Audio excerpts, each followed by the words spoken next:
झारखंड मुक्ति मोर्चा ने मनरेगा को लेकर केंद्र सरकार पर सीधा हमला बोला है। रांची में आयोजित प्रेस कॉन्फ्रेंस में जेएमएम के केंद्रीय महासचिव सुप्रियो भट्टाचार्य ने कहा कि मनरेगा देश की ग्रामीण अर्थव्यवस्था की रीढ़ है, लेकिन केंद्र सरकार इसे जानबूझकर कमजोर कर रही है। सुप्रियो भट्टाचार्य ने कहा कि 2007 से 8 की वैश्विक आर्थिक मंदी के दौरान भारत इसलिए सुरक्षित रहा क्योंकि उसकी अर्थव्यवस्था गांवों पर आधारित थी। इसी बीच के तहत 2009 में यूपीए सरकार ने मनरेगा जैसी योजना लागू की, जिसमें 100 दिन के रोजगार की कानूनी गारंटी दी गई थी और समय पर काम न मिलने पर बेरोजगारी भत्ते का प्रावधान था। उन्होंने कहा कि 2014 के बाद मनरेगा का मजाक उड़ाया गया, लेकिन कोरोना काल में यही योजना करोड़ों प्रवासी मजदूरों के लिए संजीवनी साबित हुई। गांव लौटे मजदूरों को रोजगार देने का काम मनरेगा ने किया। जेएमएम नेता ने आरोप लगाया कि अब केंद्र सरकार नए बदलावों के जरिए मनरेगा की आत्मा को खत्म करना चाहती है। गांव को अधिसूचित करने का अधिकार केंद्र के पास रखा जा रहा है और वेलफेयर योजनाओं को वोट से जोड़ा जा रहा है। इससे सभी मजदूरों को नहीं बल्कि चुनिंदा लोगों को ही रोजगार मिलेगा। उन्होंने कहा कि पहले 100 दिन में काम की गारंटी थी, लेकिन अब 60 दिन तक सीमित करने की बात हो रही है, जो मजदूरों के अधिकारों पर सीधा हमला है।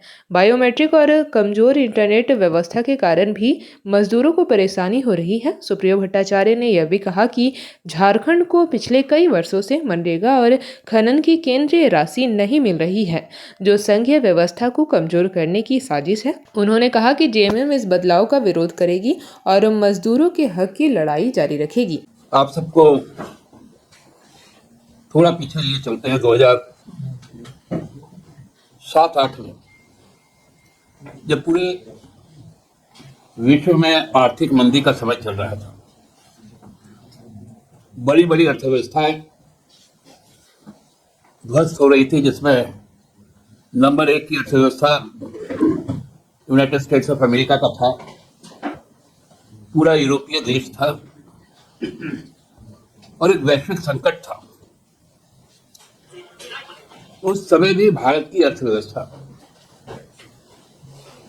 ज्यादा प्रभावित इसलिए नहीं हो पाई थी क्योंकि भारतीय अर्थव्यवस्था का मूल प्राण केंद्र ग्रामीण अर्थव्यवस्था है।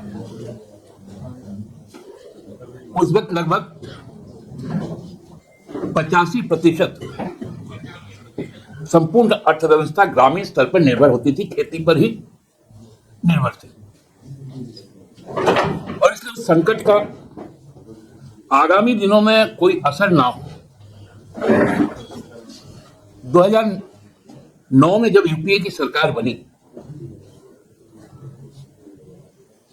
तो तत्कालीन देश के विश्व के सबसे प्रतिष्ठित अर्थशास्त्रियों में से एक डॉक्टर मनमोहन सिंह जी और नोबेल पुरस्कार विजेता अमर्त्य सेन साहब ने ग्रामीण भारत के अर्थव्यवस्था को मजबूत और टिकाऊ बनाए रखने के लिए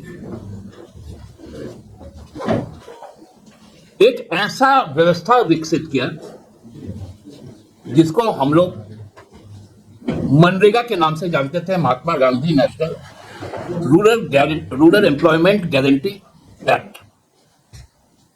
मतलब 100 दिन के काम की गारंटी। जो भूमिहीन मजदूर है उनको 100 दिन का काम की गारंटी एक केंद्र सरकार की गारंटी थी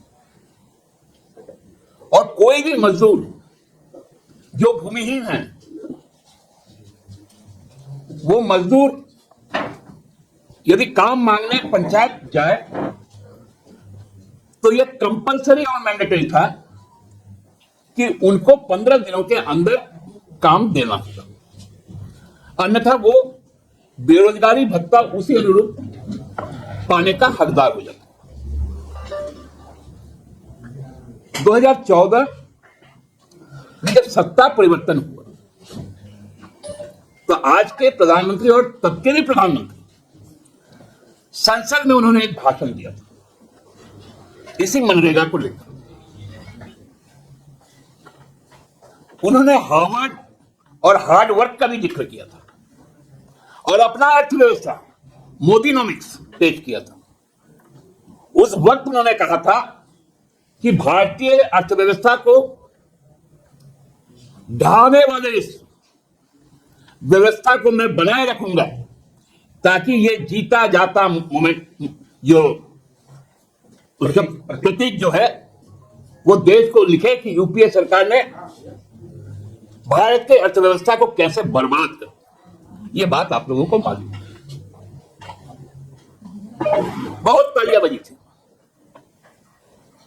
लेकिन जब कोरोना काल आया तो यदि ग्रामीण भारत बचा, आजीविका यदि चालू रहा, उसके पीछे सबसे बड़ी और खड़ी व्यवस्था यदि कोई थी तो वो यही मनरेगा था। जेपी भारत लाइव, भारत की बात जेपी के साथ। वीडियो को लाइक करें, शेयर करें और चैनल को सब्सक्राइब करें।